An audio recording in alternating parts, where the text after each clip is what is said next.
Bonjour et bienvenue dans cette nouvelle vidéo. Aujourd'hui, nous allons vous apprendre à broder et coudre un nœud papillon. Vous pouvez télécharger le modèle sur atelierlealg.com. Commencez par découper les pièces du patron. Attention, pour la broderie, vous devez laisser une marge de tissu pour bien mettre votre tambour. Je vais d'abord commencer par la version classique du nœud papillon. Prenez un stylo friction et dessinez les contours du patron de votre pièce à broder.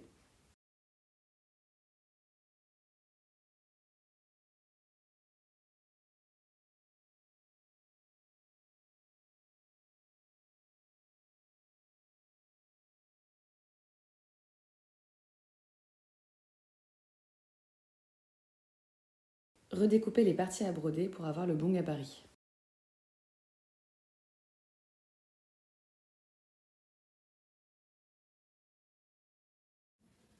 Placez d'abord la base, puis vos parties à broder.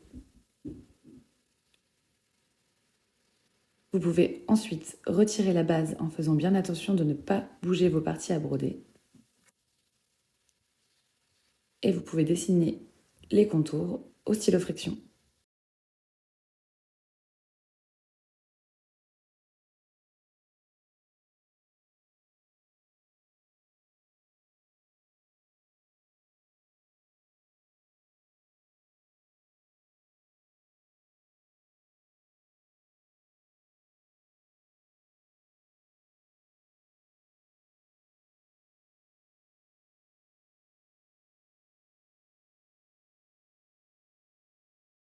Pour recopier les motifs, plusieurs techniques sont à votre disposition dans le livret d'apprentissage.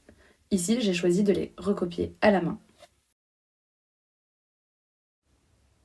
Je vais tout d'abord vous montrer comment faire le point d'arête. Piquez au milieu sur la nervure, puis repiquez dans la pointe de la feuille.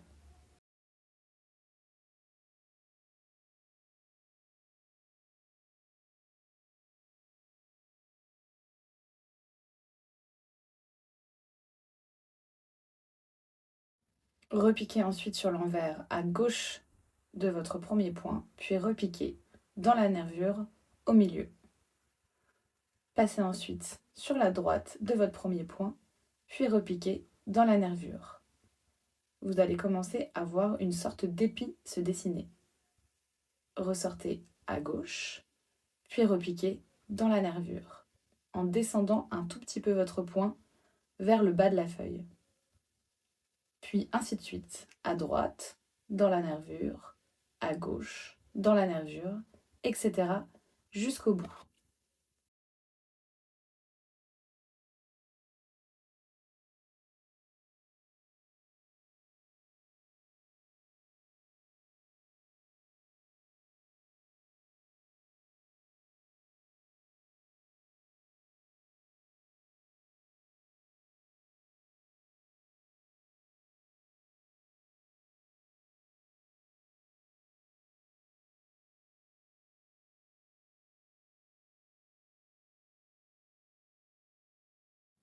Pour faire le point de tige, faites un premier point d'environ 4 mm, puis ressortez devant 2 mm plus loin et venez repiquer en dessous de votre premier point au milieu de celui-ci. Ressortez votre aiguille 2 mm devant, puis venez repiquer au milieu de votre deuxième point en dessous celui-ci et vous allez voir que vous allez retomber sur le premier. Ressortez encore 2 mm devant, puis repiquez en dessous le point d'avant, au milieu, puis 2 mm devant, puis repiquez à la moitié de votre dernier point en dessous, et ainsi de suite. Cela va vous former une sorte de torsade. Pour arrêter vos points, vous pouvez faire comme en couture, passer en dessous un de vos derniers points, puis passer dans la boucle que cela forme. Faites ça 2 fois, passez en dessous vos points, et passez dans la boucle, et tirez. Coupez vos fils sur l'envers, puis passez au prochain point. Pour les petites branches marron, nous ne prendrons qu'un seul fil pour broder en simple.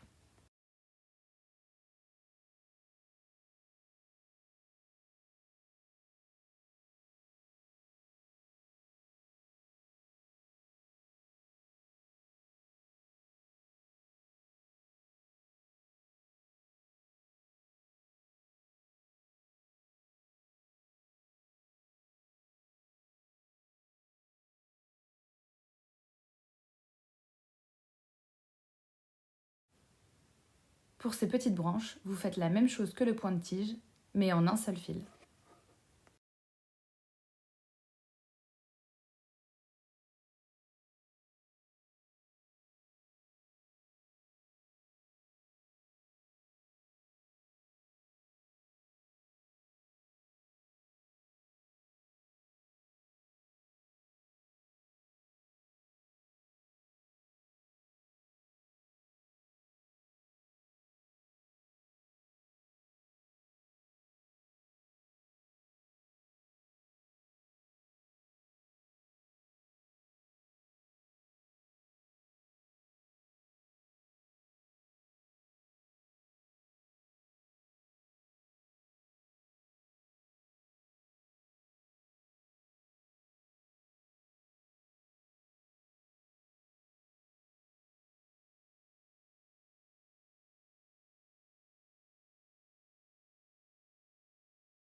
Et enfin, le point de nœud. Ressortez au bout des petites branches que vous avez brodées et venez entourer votre aiguille avec 2 tours de fil autour de celle-ci. Puis venez repiquer juste à côté de là où votre aiguille est sortie. Tenez bien votre fil sur l'endroit et venez tirer jusqu'au bout. Ressortez à la deuxième branche, venez tourner 2 tours autour de l'aiguille, repiquez juste à côté de là où vous vous êtes sorti. Tenez bien votre fil et tirez. Voilà, maintenant votre version classique est terminée. Vous pouvez enlever le tambour et passer à la couture.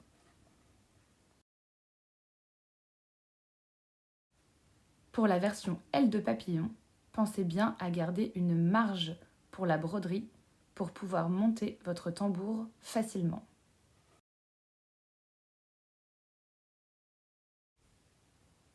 Faites les contours de vos ailes de papillon sur le tissu en coton.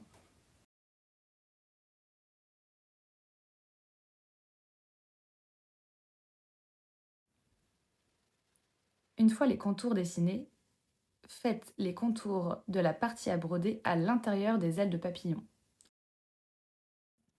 Cela vous délimitera la zone à broder.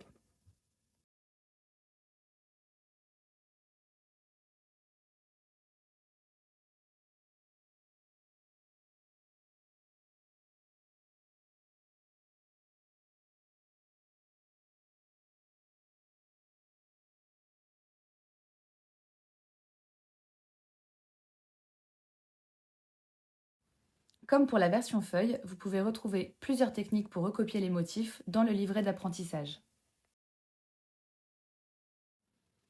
Montez d'abord votre tambour sur une seule aile et vous passerez dans un second temps à la deuxième. Pour faire les fleurs, le point est appelé un passé plat. C'est un point pour remplir des petites zones. Commencez par l'extérieur du pétale, puis venez au centre de la fleur. Puis ensuite, en suivant le dessin, venez remplir petit à petit les pétales des fleurs, en rentrant toujours vers le centre de la fleur. Ce point forme un aplat de couleurs comme en peinture. Vous pouvez parfois réduire la taille de vos points pour que le centre ne soit pas surchargé de fils.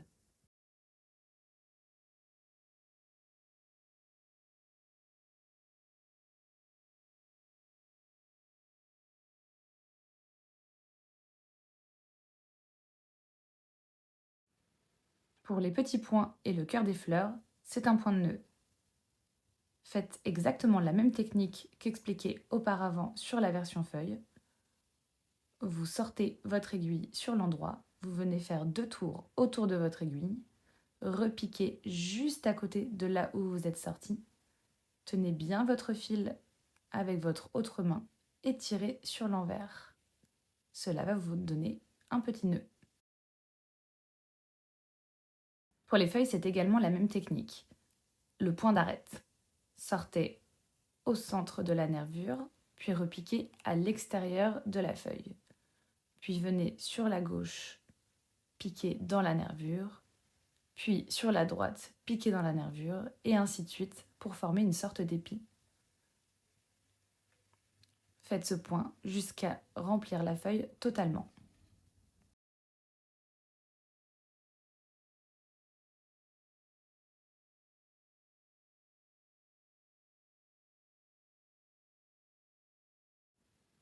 Vos ailes de papillon sont prêtes. Maintenant, place à la couture. Donc la première étape que l'on va réaliser avant de passer à l'étape couture, c'est la découpe du thermocollant.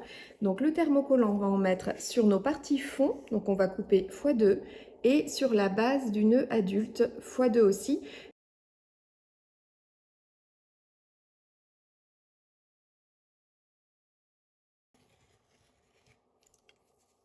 Donc on place notre pièce patron, donc ici la base, sur donc, le tissu qui a été préalablement brodé, et on vient couper tout autour en respectant les contours. Les marges sont déjà incluses, elles sont de 1 cm.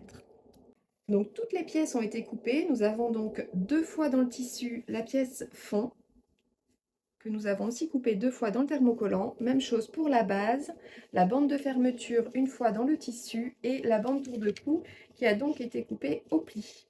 Nous allons maintenant venir placer le thermocollant sur l'envers des tissus. Donc on commence avec les pièces fond. Je vous conseille toujours de mettre un petit tissu sur votre table à repasser quand vous allez thermocoller, parce qu'il se peut que des petites parties de colle viennent à l'extérieur et du coup abîment votre housse de table de repassage. Voilà, et donc pour venir thermocoller, on place notre pièce sur l'envers. Le thermocollant a une partie plus lisse et une partie plus rugueuse sur laquelle qui brille légèrement, c'est la partie avec la colle. C'est la partie avec la colle qui va venir donc se placer sur l'envers de notre tissu, comme ceci. On fait la même chose pour l'autre. Pour thermocoller vos pièces, vous allez prendre donc votre tissu sur l'envers, donc la partie brodée est donc ici et le tissu est sur l'envers. On va venir appliquer la partie brillante du thermocollant, celle qui est un petit peu plus rugueuse, sur l'envers de ce tissu. Et on repasse ensuite sans mettre de vapeur, le temps que la colle fonde et vienne adhérer au tissu. Une fois que nos pièces sont thermocollées, on va venir les placer endroit contre endroit, l'une au-dessus de l'autre. On va épingler les bords.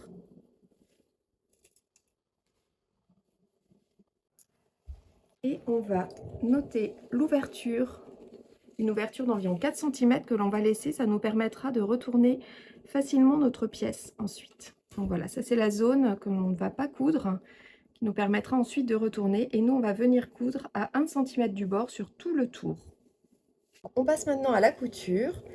On prend comme repère donc le point de début. On va faire un point d'arrêt, donc un point avant et un point arrière pour bien bloquer notre couture. Et on va coudre à 1 cm sur tout le tour. Quand on arrive au bout, on lève le pied presseur, on retourne et on continue.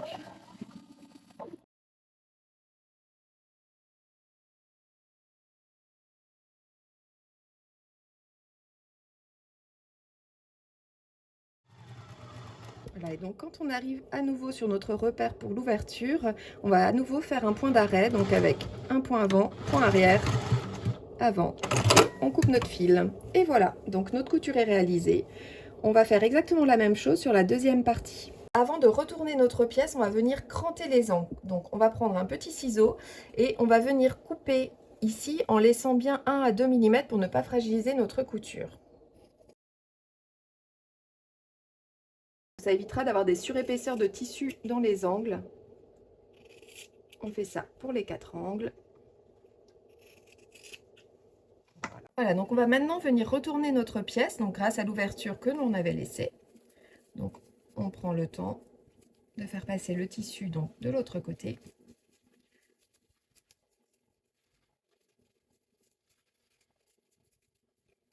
Et on s'aide pour retourner les angles. On peut s'aider d'un petit retournant comme ça en bois ou d'un pinceau, de n'importe quel outil. Il faut juste éviter les pointes de ciseaux trop coupantes qui pourraient venir couper, endommager notre tissu.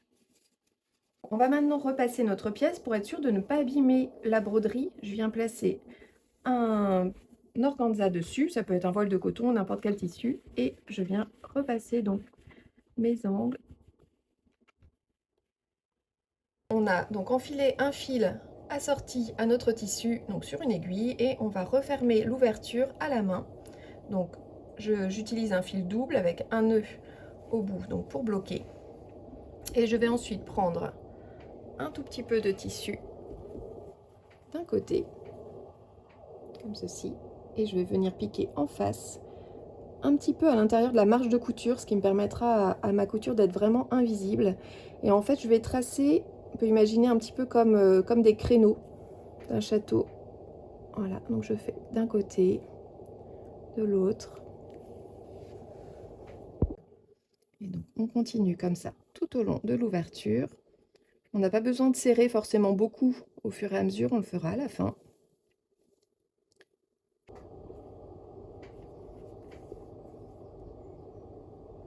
Donc l'astuce pour que votre point soit vraiment invisible, c'est de venir piquer légèrement à l'intérieur. En fait, les marges de couture sont rabattues et on pique légèrement vers l'intérieur. Ça nous permettra vraiment à la couture de rester bien invisible. Et donc on va jusqu'au bout. Hop, voilà. On va venir ensuite tirer sur l'ensemble.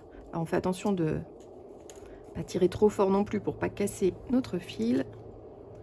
Et ensuite, quand tout nous paraît bien, on vient faire un nœud pour refermer et bloquer notre fil.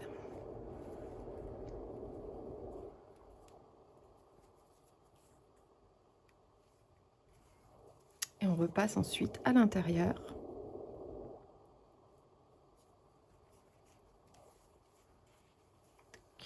Voilà, et on vient couper au ras ici. On va refaire exactement la même chose pour la pièce donc fond du nœud papillon. À nouveau, on va venir refermer notre pièce donc avec un fil assorti.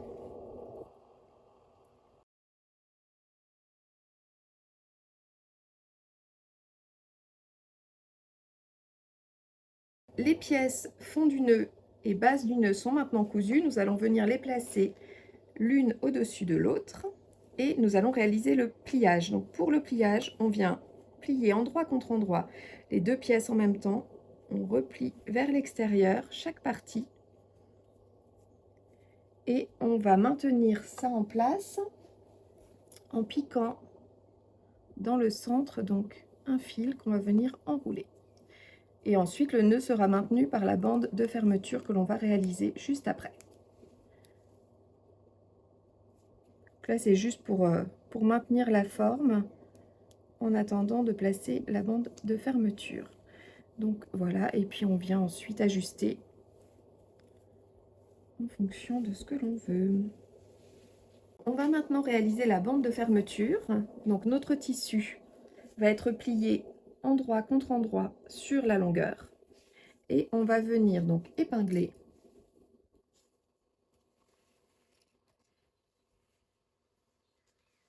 puis piquer à la machine à 1 cm du bord.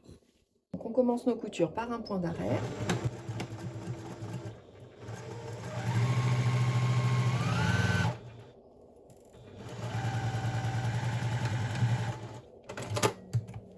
Voilà, et donc on a piqué donc, sur toute la longueur. On va venir maintenant diminuer la marge de couture au ciseau avant de retourner notre pièce. Donc je diminue à peu près de moitié ma marge de couture. Donc pour retourner plus facilement le tube de tissu, je vous conseille de venir faire une couture sur l'extrémité.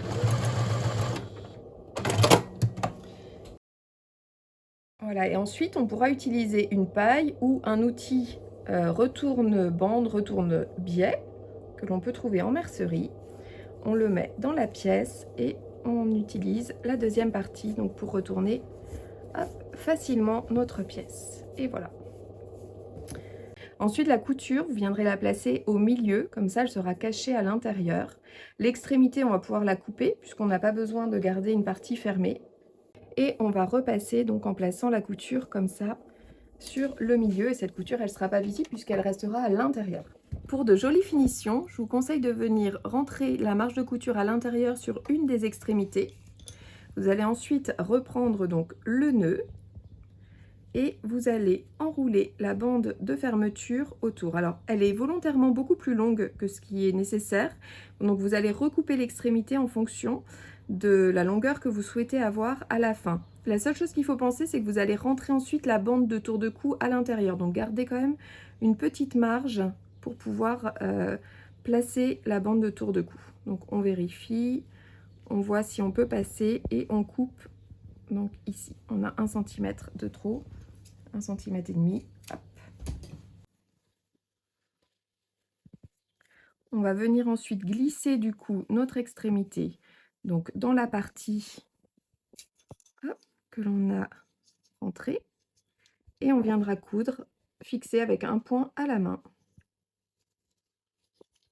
Voilà, donc on crée comme une coulisse. Une fois que l'on a bien ajusté donc l'intérieur, on va venir piquer à la main avec quelques points. Hop. Donc on rentre le nœud dans la partie marge de couture et donc là ça nous permet d'avoir vraiment une jolie finition.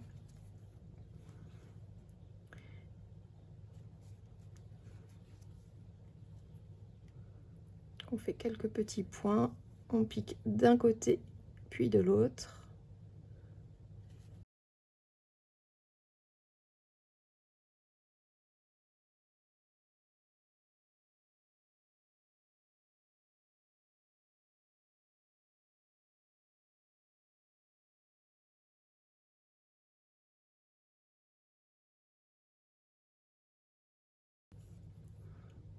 Voilà, et une fois qu'on a terminé, on va venir donc faire un nœud pour bloquer notre couture. Et moi j'aime bien repasser mon fil à l'intérieur, hop, comme ça.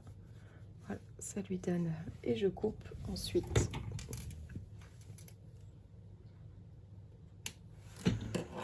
Et voilà, donc notre bande de fermeture est posée, notre nœud est prêt, il ne reste plus que la bande de tour de cou à coudre et à glisser dans le nœud papillon. On prend maintenant la bande tour de cou, on va venir la plier endroit contre endroit sur toute la longueur.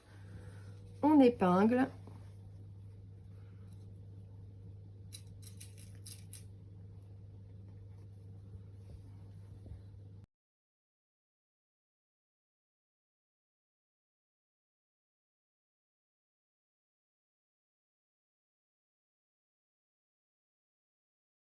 On vient maintenant piquer donc à 1 cm du bord sur toute la longueur, un point d'arrêt donc au début de notre couture.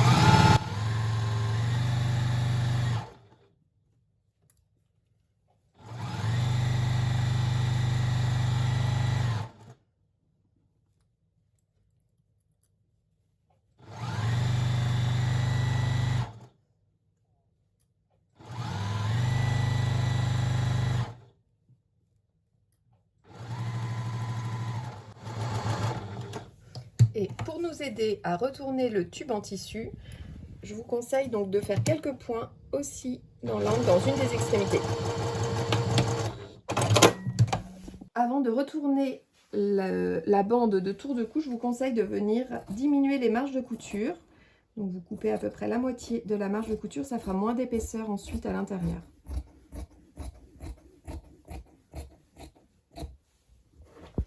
Donc nous allons ensuite nous aider d'un tube retourne-biais que l'on glisse à l'intérieur de notre tube.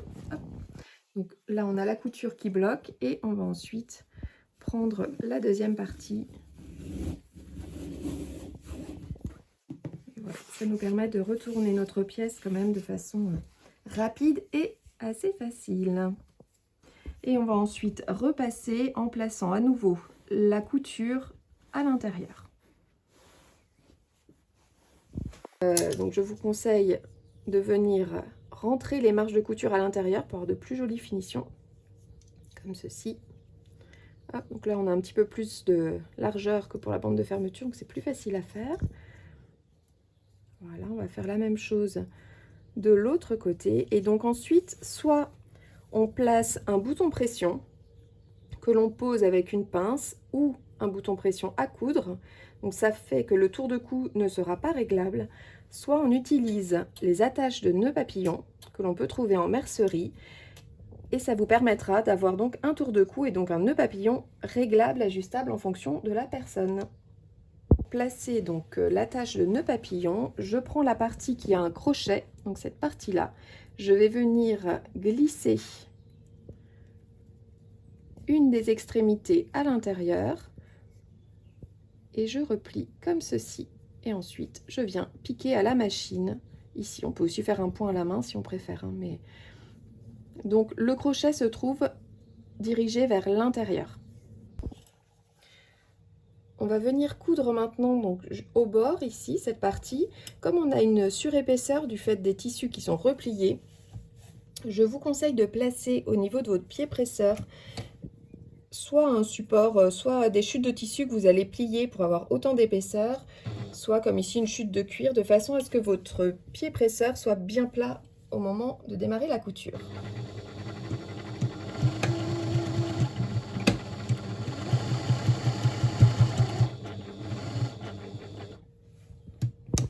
Le crochet a été cousu.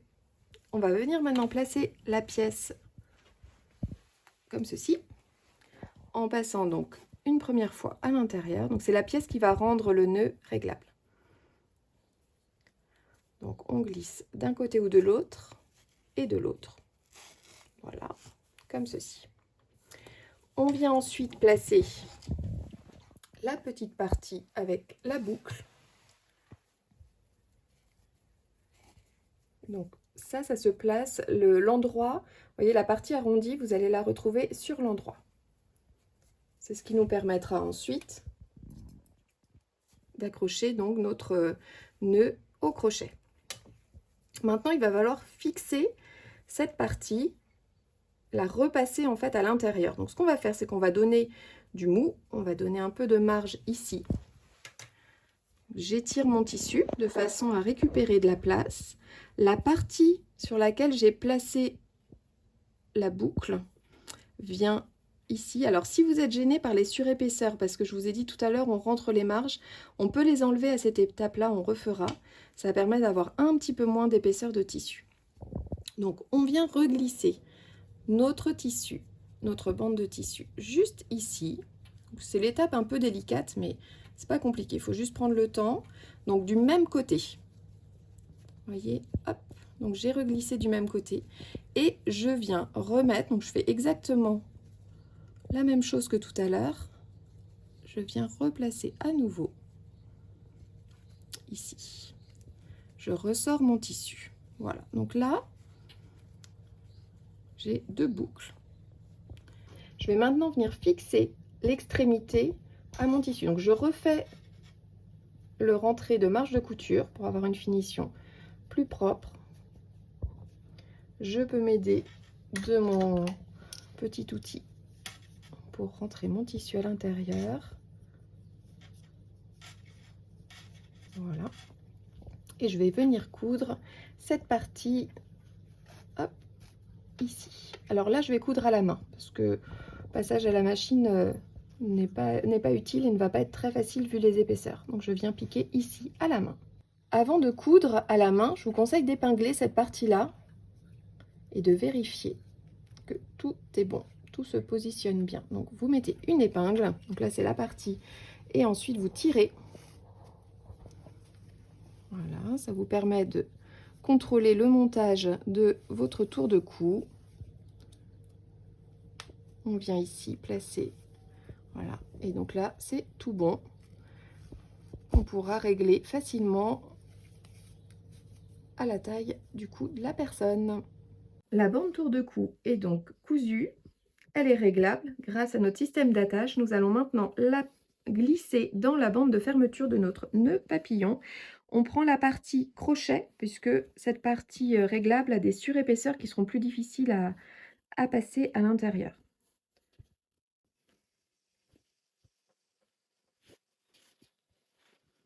On replace bien notre tissu, notre bande tour de cou. On vient refermer. Et voilà, nous avons un magnifique nœud papillon brodé, réglable, 100% personnalisé. Pour les ailes de papillon, une fois qu'elles ont été coupées en suivant les pièces du patron, comme ceci, nous allons les placer toutes sur l'envers. Donc la broderie est à l'endroit, on retourne et donc on place nos pièces sur l'envers. On vient placer la partie colle du thermocollant sur l'envers du tissu. On fait la même chose.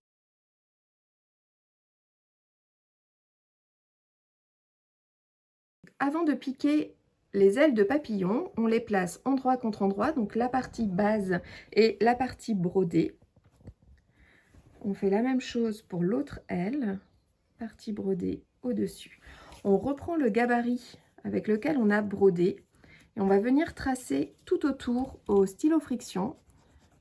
Ça va correspondre à notre ligne de couture. On reporte le gabarit de l'autre côté et on va venir marquer la partie ouverture que l'on va laisser de façon à pouvoir retourner ensuite les ailes de papillon. On va venir coudre donc ici tout autour en réduisant la longueur du point de façon à avoir quelque chose de bien solide et on va coudre tout doucement. On plante l'aiguille donc au début, on fait un point d'arrêt. On réduit légèrement donc la longueur du point à 2 au lieu de 2,4 et on coud doucement en suivant bien notre tracé. On n'hésite pas à lever le pied presseur régulièrement.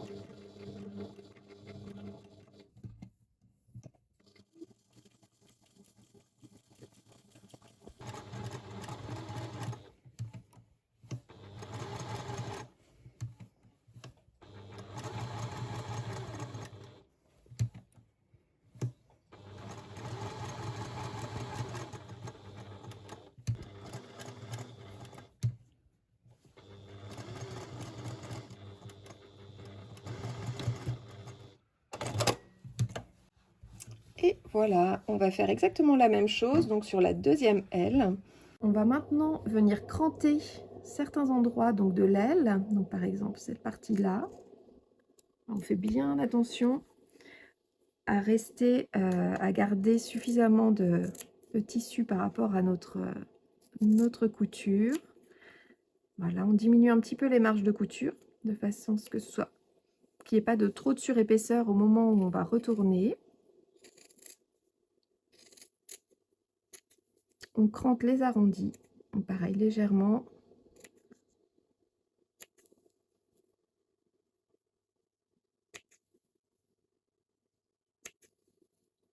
On diminue un petit peu la marge ici aussi.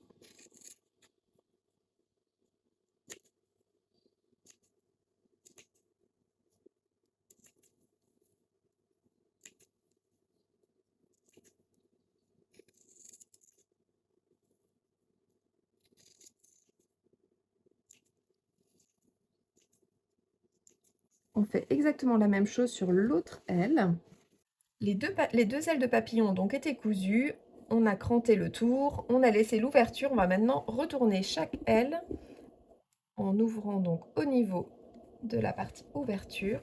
On peut s'aider de l'outil guide passe pour retourner chaque partie.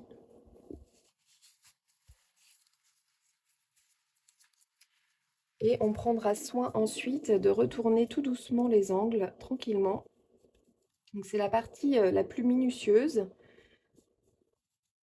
Mais en prenant son temps, ça se fait bien. Et ensuite, le repassage sera vraiment important pour redonner une jolie forme aux ailes. Voilà, donc là, l'aile est retournée. Et on va maintenant faire ressortir hop, chaque partie.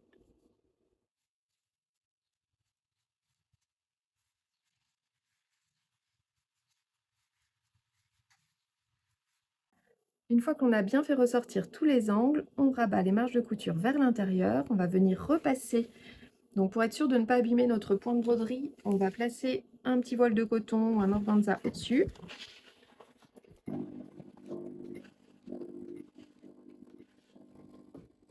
On repasse les ailes et on va venir coudre au point invisible à la main les ouvertures. Les ailes sont maintenant cousues, les ouvertures ont été refermées, on va venir les placer endroit contre endroit et on va faire quelques petits points à la main à peu près voilà, dans la partie basse, dans l'arrondi de la partie basse.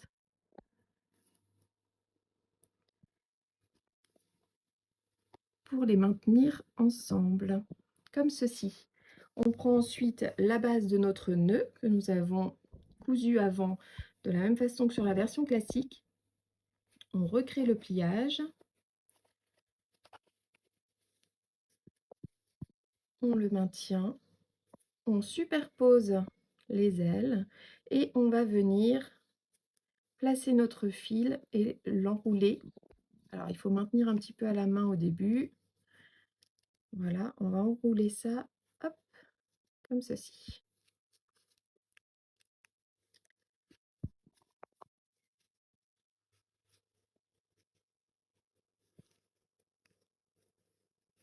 On fait un petit point à l'arrière.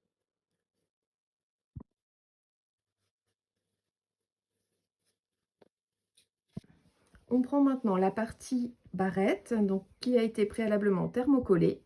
On va venir replier endroit contre endroit les deux parties et on va coudre sur les côtés, donc celui-ci, celui-ci. On va laisser une ouverture de 4 cm qui nous permettra de retourner la pièce.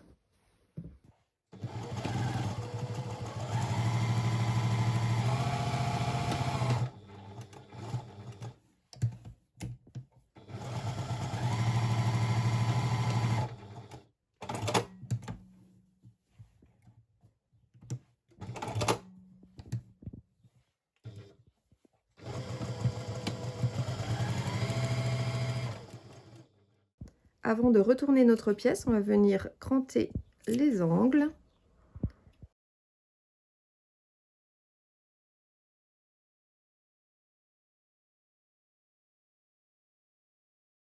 On prend à nouveau notre outil guide-passe pour retourner la pièce plus facilement.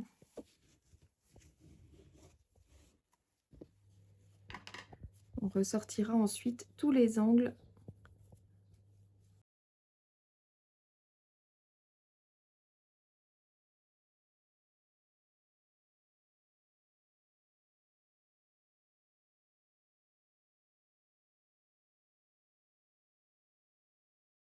On repasse la pièce. On vérifie donc que nos angles soient bien ressortis. Si ce n'est pas le cas, on refait un tout petit peu de façon à ce qu'il soit bien. Celui-ci. Et donc on vient fermer ensuite par quelques points visibles à la main, ici. Nous avons donc terminé la partie haute.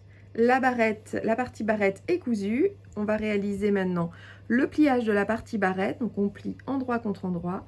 On fait exactement comme pour les nœuds. On replie chaque côté, comme ceci. Hop. Et on va venir placer cette partie-là juste en dessous, centrée avec le nœud papillon.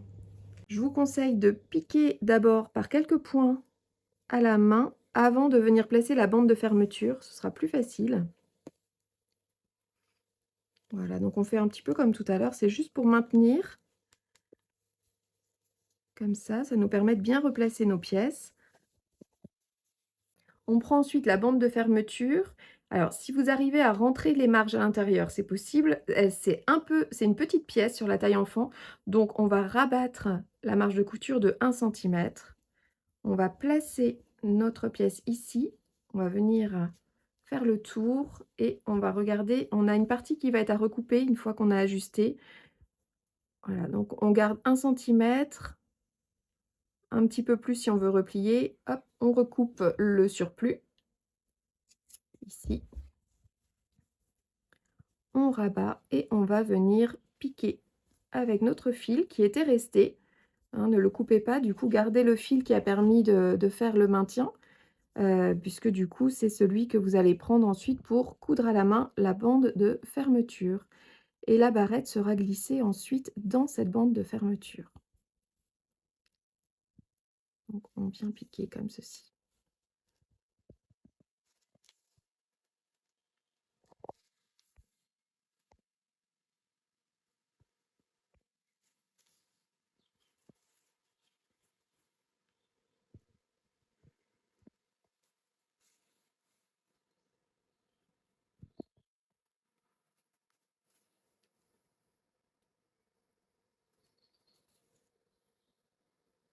Voilà, quand on arrive à la fin de notre couture, on fait un nœud pour bien maintenir la couture et on repasse notre fil.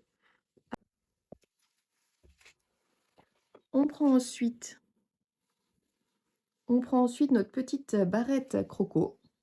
On vient la glisser dans la bande de fermeture, comme ceci. Et voilà!